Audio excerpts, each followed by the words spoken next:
మూసీ సుందరీకరణకు వడివడిగా అడుగులు పడుతున్నాయి. ముందుగా నదీ తీర ప్రాంతాల్లో నిర్మాణాలపైన అధికారులు దృష్టి సారించారు. నది అంచు నుంచి 100 మీటర్ల వరకు ఎలాంటి నిర్మాణాలను అనుమతించవద్దు అనేది ఇందులో ప్రధానమైంది. అలాగే నదిలో వ్యర్థాల తొలగింపుపైన ప్రత్యేక కార్యాచరణతో ముందుకు వెళ్తున్నారు అధికారులు.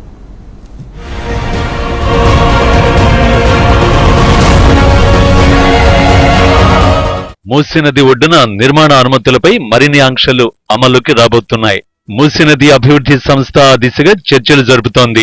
ఎంఆర్డీసీఎల్ ఉన్నతాధికారులు హెచ్ఎండిఏ ప్రణాళిక విభాగం వేర్వేరు ప్రతిపాదనలు సిద్ధం చేశాయని, వాటిని పురపాలక శాఖ పరిశీలిస్తోందని సమాచారం. నదికి మాస్టర్ ప్లాన్ రూపొందించే సమయానికల్లా నిర్మాణ అనుమతుల విషయంలో నిర్ణయం జరగనుందని, ఆ మేరకు బృహత్తర ప్రణాళికలో నిబంధనలను చేర్చుతామని వెల్లడించారు అధికారులు. నగరంలో నిర్మాణాల ఎత్తుపై ఎలాంటి పరిమితులు లేవు. సరిపడా స్థలం ఉంటే ఎన్ని అంతస్తులనైనా కట్టుకోవచ్చు. అయితే మూసీ నదికి ఇరువైపులా ఎత్తును పరిమితం చేయాలనే చర్చ జరుగుతోంది. నది అంచు నుంచి 100 మీటర్ల వరకు ఎలాంటి నిర్మాణాలను అనుమతించొద్దనేది అందులో ప్రధానమైనది. ప్రస్తుతం నది అంచు నుంచి 50 మీటర్ల వరకు బఫర్ జోన్ ఉంది. ఇక్కడ వర్షాకాలంలో ఎట్లుంటుందంటే నీళ్ళు ఎక్కువ వస్తాయి, మొత్తం లోడ్ మొత్తం ఇంట్లో కన్ఫర్మ్ వస్తాయి, కింద వాళ్ళకు కూడా కొంచెం ప్రాబ్లం అవుతుంది. ఈడ హిమాసాగర్ నీళ్ళు చూసి అంటే మొత్తం ఈడ పైన దాకా వచ్చేస్తాయి. ఇప్పుడు మనం ఏడున్నాం ఆడదాకా కూడా వచ్చేస్తాయి నీళ్ళు. అప్పుడు వర్షాకాలంలో అయితే వస్తాయి. మొత్తం ఈడ మొత్తం వర్క్ చేసారనుకో, వర్క్ చేస్తే ఏం రాదు, నీళ్ళు ఏం రావు ఆ టైంలో. జంట జలాశయాల నుంచి మొదలయ్యే మూసీ నదిని తూర్పున ఓఆర్ఆర్ వరకు అభివృద్ధి చేయాలన్నది ప్రభుత్వ ప్రణాళిక.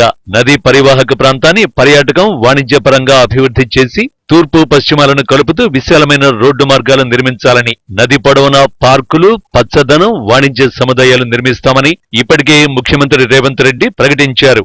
ఆ దిశగా ఎంఆర్డీసీఎల్ చర్యలు ప్రారంభించింది.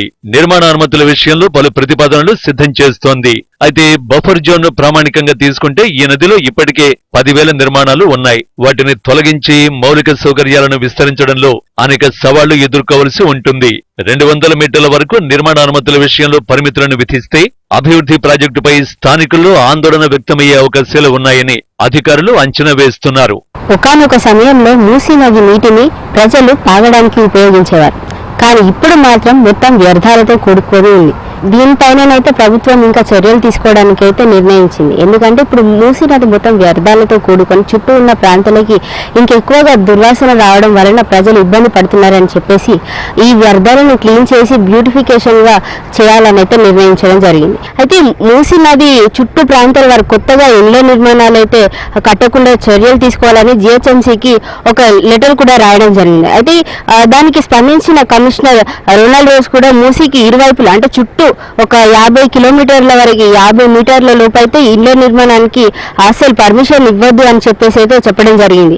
ఒకవేళ ఎవరైనా అక్రమంగా నిర్మాణాలు చేపట్టినట్లయితే వెంటనే వాటిని గుర్తించి కూర్చివేయాలని అయితే చెప్పడం జరిగింది. అయితే అధికారులు ప్లాన్ చేయడం జరుగుతుంది. అయితే ఇదైతే ఒక ఆగస్టు నెలాఖరులోగానైతే ఈ మాస్టర్ ప్లాన్ ని డ్రాఫ్ట్ సిద్ధం కానుంది. అయితే ఈ మూసీ బ్యూటిఫికేషన్ ప్రాజెక్ట్ కి మొదటి దశలో Osman Sagar dam downstream point నుంచి ఇక గౌరేలి సమీపంలోని ఔటర్ రింగ్ రోడ్ వరకు అయితే ఈ హిమాయత్ నగర్ సాగర్ డ్యామ్ నుంచి డౌన్ స్ట్రీమ్ పాయింట్ నుంచి ఒక బాపుగఢ్లోని సంఘం వరకు 55 కిలోమీటర్ల మేరకైతే ఈ విస్తరణ ఈ అభివృద్ధి చేపట్టాలని అయితే అధికారులు ఆల్రెడీ నిర్ణయించడం జరిగింది. అయితే ఈ మూసీ చుట్టూ ఉన్న వారసత్వ కట్టడాలు ఈ పునరుద్ధరణ చేయాలని అయితే నిర్ణయించారు. ఒకవేళ ఎక్కడైనా ఇబ్బందులు తలెత్తినట్లయితే వాళ్ళు వెంటనే అధికారులు స్పందించే అవకాశం అనేది ఉంది.